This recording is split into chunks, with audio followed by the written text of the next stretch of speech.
নমস্কার বন্ধুরা, মনিকা লাইফস্টাইলে তোমাদের সকলকে স্বাগত। আশা করি তোমরা সকলে ভালো আছো। সকালবেলা একটু মন খারাপ নিয়ে বাড়ি থেকে বেরিয়েছিলাম। মেয়ের স্কুলের উদ্দেশ্যে রওনা দিয়েছি। কিছুটা যেতে যেতে দেখলাম একটা দিঘি, আর দিঘির পাড়ে সবুজে ভরা মনোরম পরিবেশ। মনটা বেশ ভালো হয়ে গেল। ভাবলাম আমার বন্ধুদের সাথে একটু শেয়ার করি। টোটো দাদাকে বললাম, দাদা একটু আস্তে চালাও।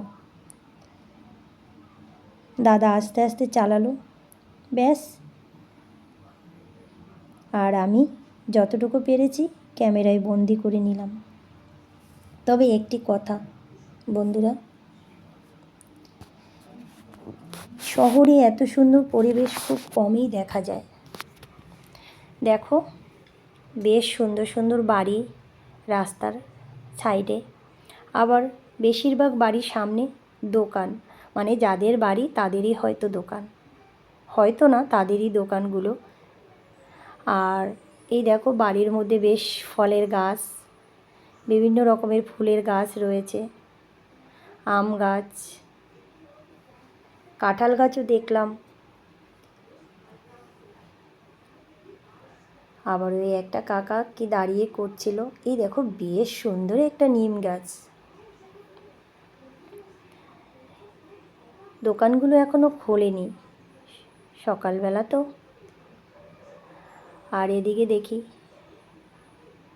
কাঁঠাল গাছ, এই বাড়িটার মধ্যে নারকেল গাছ, আম গাছ, একটা পেয়ারা গাছও দেখলাম। বেশ ভালো লাগছিল।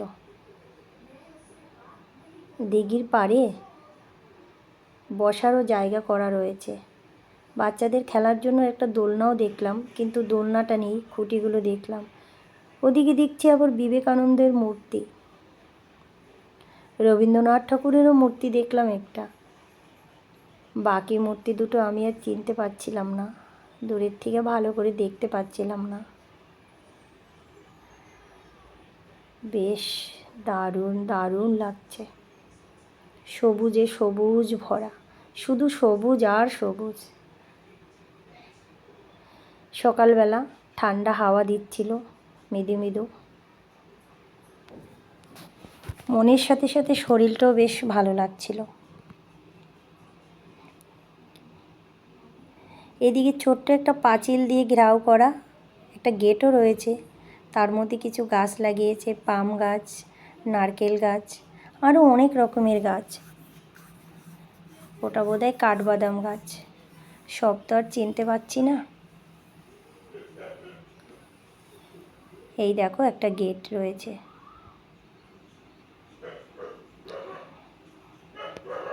কিছু দূর আগালাম, আগাতে দেখছি বেশ এখানে কয়েকটা দাদারা বোধহয় মর্নিং ওয়াক করে এসছে।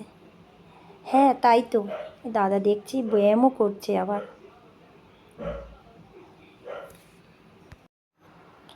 আবার একটু সামনের দিকে এগোলাম, এগোতেই দেখছি এখানে একটা বসার জায়গার উপর কিছু জিনিসপত্র রাখা, প্লাস্টিক দিয়ে ঢাকা।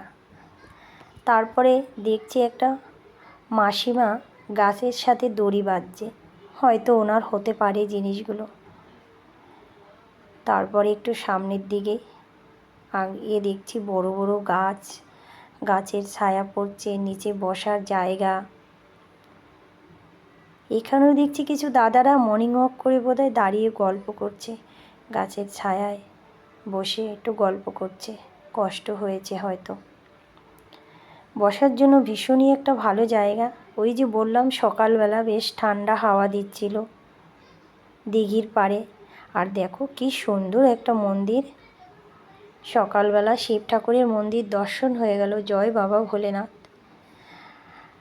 আর এদিকে বাজার বসেছে, কিছু দাদারা সবজি কিনছে, আর একটা কাকা সবজি নিয়ে যাচ্ছে। এখানে আবার দেখো কি সুন্দর একটা শহীদ মিনার, যা লাগছে না, কি দারুণ লাগছে শহীদ মিনারটা, একদম খুবই সুন্দর। ওখানে একটু দাঁড়িয়েছিলাম জানো তো শহীদ মিনারের, তারপরে আবার চলে আসলাম। শহীদ মিনারটা আমার বেশ ভালো লাগছিল, তাই একটু দাঁড়িয়েছিলাম, মনটা বেশ শান্তি লাগছিল একটু দেখে। আবার এই দেখো, এখানে আবার বাঁশ এর বেড়া, তার মধ্যে আবার বিভিন্ন রকমের গাছ লাগানো। আসলে সব গাছ তো আর চিনতে পারছি না। তো বন্ধুরা, এই পরিবেশটা তোমাদের কেমন লাগলো? ওদিকে দেখো কিছু মূর্তি, একটা বিবেকানন্দের মূর্তি দেখলাম, একটা রবীন্দ্রনাথ ঠাকুরের। সব মূর্তি তো আর আমি চিনতে পারছিলাম না দূর থেকে। তো তোমাদের কেমন লাগলো তোমরা অবশ্যই কমেন্টস করে জানিও। আর যারা নতুন দেখছো তাদের একটাই কথা বলবো, প্লিজ তোমরা আমার চ্যানেলটাকে সাবস্ক্রাইব করে দিও। সকলে সুস্থ থেকো, ভালো থেকো।